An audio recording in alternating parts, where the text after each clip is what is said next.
అశ్వ సంవత్సరంలో కైలాస యాత్ర Shri Gayatri tours and travels 8977349696. అందరికీ నమస్కారం. Welcome to it's you TV. ప్రస్తుతం మనతో పాటు ఉన్నారు ప్రముఖ ఆధ్యాత్మికవేత్త, వేదిక్ ఆస్ట్రాలజర్ గోనుగుంట్ల సురేష్ బాబు గారు. వారితో మాట్లాడి 2026 శ్రీ పరాభవ నామ సంవత్సరంలో ద్వాదశ రాశుల వారికి ఏ విధంగా ఉందో తెలుసుకుందాం. నమస్కారం గురువు గారు. త్రిపురి గారు నమస్కారం అండి. నమస్కారం గురువు గారు. 2026 శ్రీ పరాభవ నామ సంవత్సరంలో కుంభరాశి వారికి ఏ విధంగా ఉంది గురువు గారు? సో త్రిపురి గారు, మనం శ్రీ పరాభావ నామ సంవత్సరంలో ఉన్నాము. ఈ మీనింగ్ లో ఏంటంటే పరాభవం. ఓకే, పరా అంటే దూరంగా ఉండటం, అభావం అంటే ఇన్ఫీరియారిటీ కాంప్లెక్స్, భయపడుతూ ఉండటంలో ఉంటుంది కదా, ఈ సిచ్యువేషన్ అనుకోవాలి. శ్రీ పరాభావ నామ సంవత్సరం అంటే మనకి పిరికితనానికి దూరంగా ఉండాలి, ఇన్సెక్యూరిటీ ఫీలింగ్కి దూరంగా ఉండాలి అని చెప్పుకోవాలి. ఫస్ట్ ఏంటంటే, అసలు ఎవరు మనం ఎందుకు భయపడుతూ ఉంటాం చెప్పండి?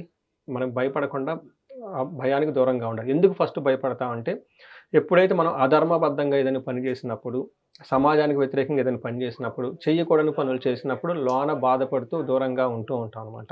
అయితే శ్రీ పరాభావ నామ సంవత్సరంలో అలా ఎవరైనా గనక తెలిసి కానీ తెలియక కానీ ఏదైనా గనక ఎగనెస్ట్ ధర్మానికి వ్యతిరేకంగా గనక వెళ్ళుంటే వాళ్ళకి ఎక్స్పోజ్ అయిపోతాయి స్కాములు లాంటివి. వాళ్ళు ఏమైనా తప్పులు చేసినా, రాజకీయ నాయకులు ఉన్నా, మేనేజర్ లెవెల్ పొజిషన్లో ఉన్నా, సి లెవెల్ పొజిషన్లో ఉన్నా, ఇలాంటి వాళ్ళు తెలిసి లేదంటే తెలిసి ఇంటెన్షనల్గా వాళ్ళు పబ్లిక్ ఒక రకంగా ఉండి లోన ఇంకొకటి చేస్తూ, వాళ్ళ స్టాఫ్తో ఒక రకంగా ఉండి లోన ఇంకొక విధంగా ఉంటే ఏదైనా కనుక గిల్టీ పనులు చేస్తే అవన్నీ బయటపడిపోతూ ఉంటాయి. అప్పుడేమవుతుంది? పరాభవం ఎదురవుతుంది అని చెప్తారు. అంటే ప్రతి ఒక్కరికి పరాభవం అవ్వదు.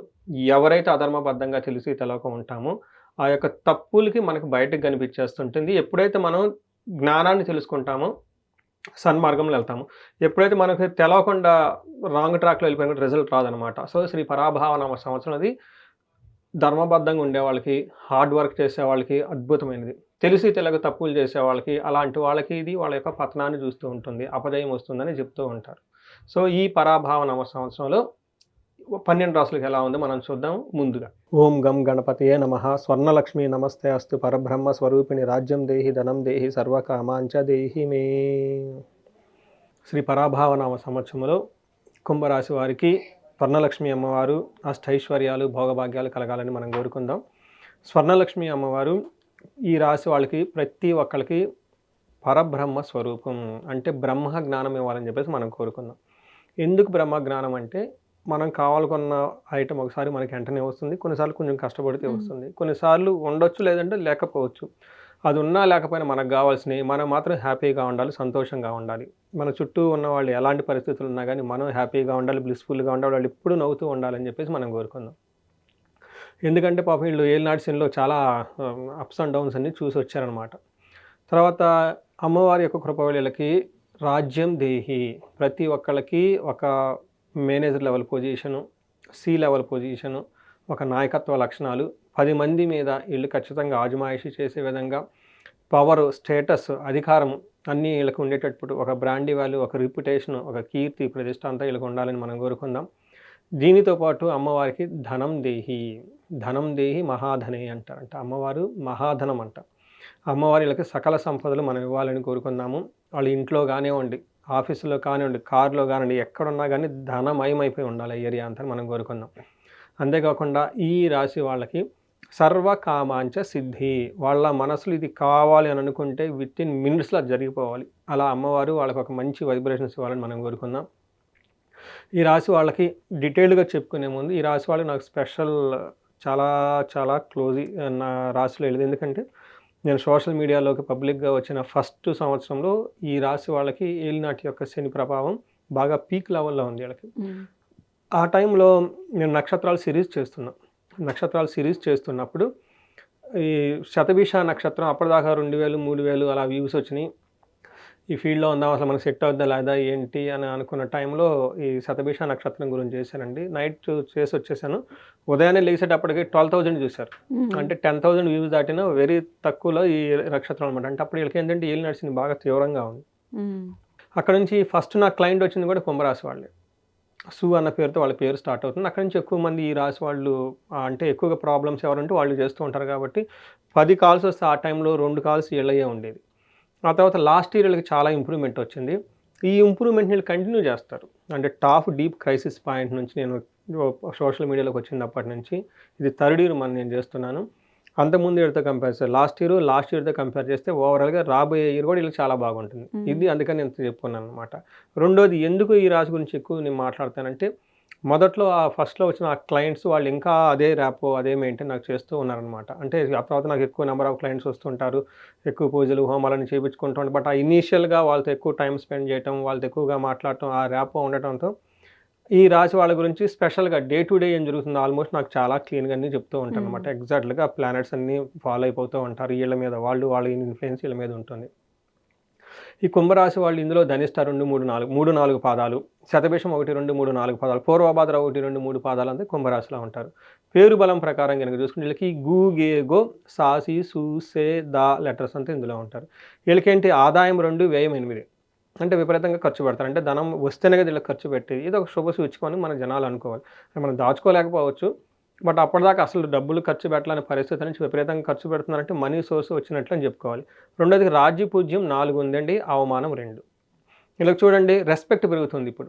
ఇంతకుముందు నేను బాగా చూసిన క్రైసిస్లో ఎందుకు వేస్ట్ అన్న పద్ధతి నుంచి లాస్ట్ ఇయర్ చాలా ఇంప్రూవ్మెంట్ వచ్చింది. ఈ ఏడు వచ్చేటప్పటికి అప్రిసియేషన్, వీళ్ళతో ఏదో చేస్తున్నాడు, ఒక లైన్లో పడిపోతున్నాడు, ముందుకు వెళ్తున్నారు, ఒక హోప్ అనేది వీళ్ళ దగ్గర అయితే చాలా ఎక్కువ పెరుగుతుంది. ఇంకా నేను డీప్గా చేస్తున్నాను కాబట్టి ఈ నెంబర్స్ బిహైండ్ ఏం జరుగుతుందని నాకు బాగా రియల్ టైంలో చాలామంది తెలుసు. వీళ్ళకి చూసుకుంటామండి, శని 2వ స్థానంలో ఉన్నారు. దీనిని మనకి ఏలినాటి శని అంతిమ భాగంలో ఉంది, లాస్ట్ పార్ట్లో ఉంది. అంటే ఇక్కడ ఉన్న శని 20% మాత్రమే కష్టపెడతాడు, 80% అయిపోయింది. వీళ్ళకి ఏలినాటి శని అయిపోయింది కాబట్టి ఏదో అలా నడుస్తుంది కాబట్టి నడుస్తూ ఉంటుంది, ఒక ప్రోగ్రెస్ వస్తుంది. వీళ్ళకి గురువు 5వ స్థానంలో ఉండి ధన ప్రవాహాన్ని, పిల్లలకు సంబంధించిన వ్యవహారాల్లో చక్కగా ఉంటుంది. ఇప్పుడు 6వ స్థానానికి వెళ్తున్నారు కాబట్టి కొన్ని అన్ఎక్స్పెక్టెడ్గా వీళ్ళు ధనం కోల్పోయే అవకాశం కూడా ఉంటుంది. తర్వాత వీళ్ళకి రాహు కేతులు 1st హౌస్లోను 7th హౌస్లో ఉండటంతో ఎక్కువగా ఏమంటారు, ఫారిన్లో ఉండే వాళ్ళకంతా బాగానే ఉంటుంది. ఆర్గ్యుమెంట్స్, గొడవలు అవుతాయి. ఇది ఒక్క విషయం మాత్రం గమనించుకోవాలి. బట్ ఓవరాల్గా కనుక చూసుకుంటే సిచ్యువేషన్ ఇంప్రూవ్మెంట్ ఉంటుందని, అంటే ప్రాబ్లమ్స్ ఉంటాయి బట్ ఇంతకుముందు సీరియస్ ప్రాబ్లం అయితే ఉండవు, చిన్న చిన్న ప్రాబ్లమ్స్ అయ్యే ఉంటాయి. ఇప్పుడు వచ్చే ప్రాబ్లమ్స్ని వీళ్ళు చాలా ఈజీగా ముందుగానే గమనించుకొని చక్కగా ప్లాన్ చేసుకొని వాటిని జంప్ చేసుకొని అయితే వెళ్ళిపోతారు. ఒక ప్రోగ్రెసివ్ ట్రాక్ అని మనం చెప్పుకోవచ్చు.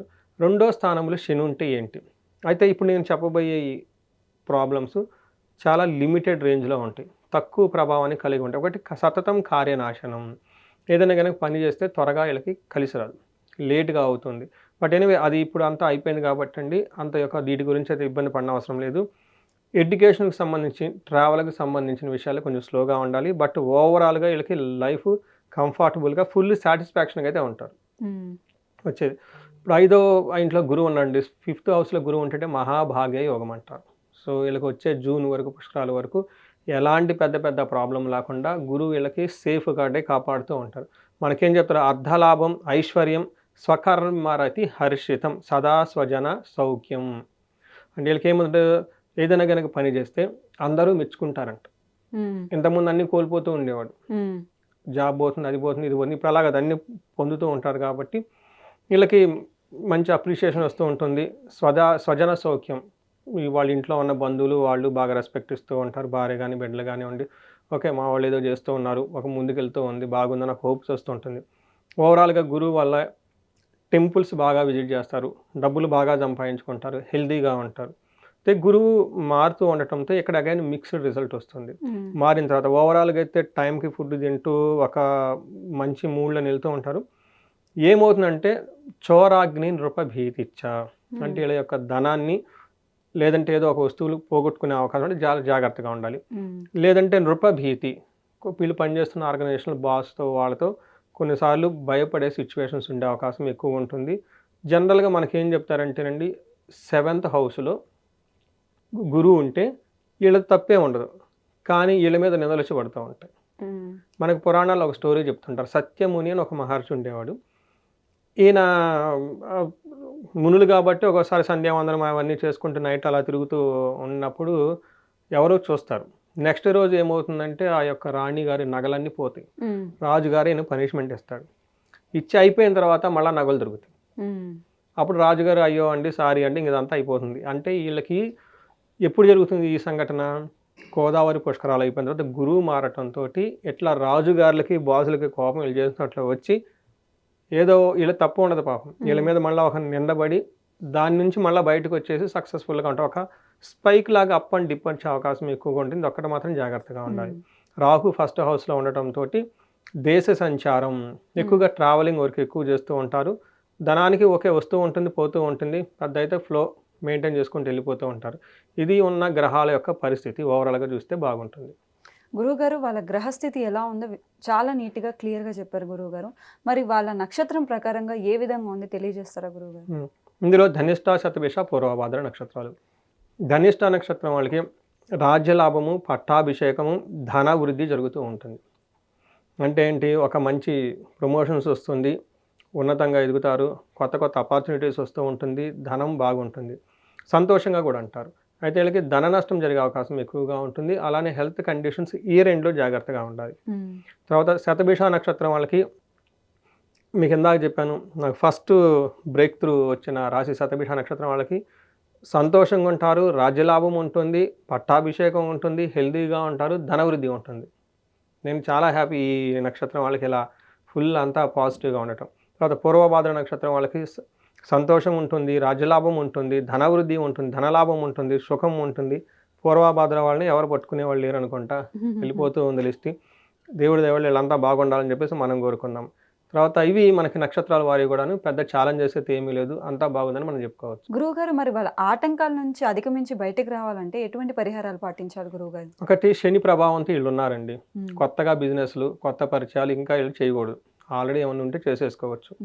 తర్వాత శనికి సంబంధించి శని పిప్పలాద స్తోత్రం చదవటం, హనుమాన్ కార్యసిద్ధి మంత్రం చదువుకోవటం, హనుమాన్ చాలీసా చదువుకోవటం ఇంపార్టెంట్.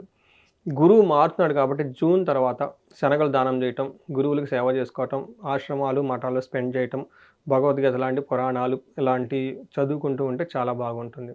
క్షేత్ర దర్శనం వచ్చేటప్పటికి వీళ్ళు ఖచ్చితంగా కుంభరాశి వాళ్ళకి నేను ఫస్ట్ రెమెడీ, వాళ్ళు నా దగ్గరికి డబ్బులు గట్టి అపాయింట్మెంట్ తీసుకున్నా ఇదే రెమెడీ చెబుతుంటా. ఎందుకంటే ఏలినాడు శని ప్రభావం వచ్చింది కాబట్టి ఈ టైంలో వీళ్ళు తిరునల్లారు టెంపుల్ విజిట్ చేస్తే చాలా బాగుంటుంది. కుదిరితే కుంభకోణం నవగ్రహ టెంపుల్స్, కంచి కామకోటి అమ్మవారు, తర్వాత ఇవి మఠాలు ఇవన్నీ తిరుగుతూ ఉంటే బాగుంటుంది.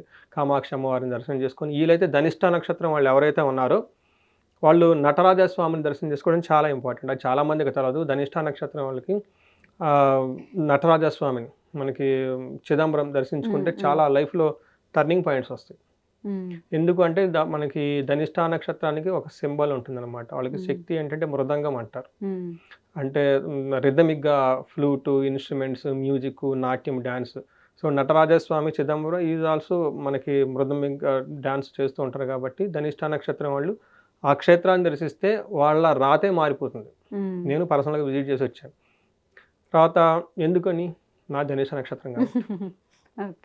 ఇది వాళ్ళకి చేయాల్సిన పరిహారాలని చెప్పుకోవచ్చు. ఇంకా ఎక్స్ట్రా నేనేం చెప్తానంటే, ఎవరి వయసు అయితే 35-40 సంవత్సరాలు ఉంటుందో, కెరియర్లో బ్రేక్ వచ్చిందో, లేదంటే ప్రాబ్లమ్స్లో ఉన్నారో, లైఫ్ ముందుకెళ్ళట్లేదో, సఫోకేటింగ్ సిచ్యువేషన్లో ఉంటే ఇండివిజువల్గా హారోస్కోప్ చెక్ చేసుకోవడం చాలా ఇంపార్టెంట్. మనం ఏమనుకుంటామంటే శని అని అనుకుంటాం కానివ్వండి, బట్ శని పెట్టే బాధ ఆల్మోస్ట్ తగ్గిపోయినాయి కదా.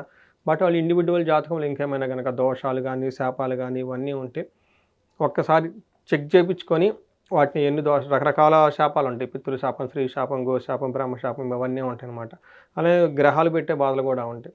ఇవన్నీ ఒకసారి స్కాన్ చేయించుకొని ఫుల్ హారోస్కోప్ అంతా ఎక్కడెక్కడ ప్రాబ్లం ఉందో తెలుసుకొని, ఏ రేంజ్లో ఆ ప్రాబ్లమ్స్ ఉందో తెలుసుకొని పరిష్కారాలు చేసుకుంటే వీళ్ళకి లైఫ్ 10 times ఫాస్ట్గా ముందుకెళ్ళిపోతారు. గురుగారు చాలా చక్కగా వివరించారు. వారికి మరిన్ని శుభ ఫలితాలు చేకూరాలని మనస్ఫూర్తిగా కోరుకుంటూ ధన్యవాదాలు. ధన్యవాదాలండి.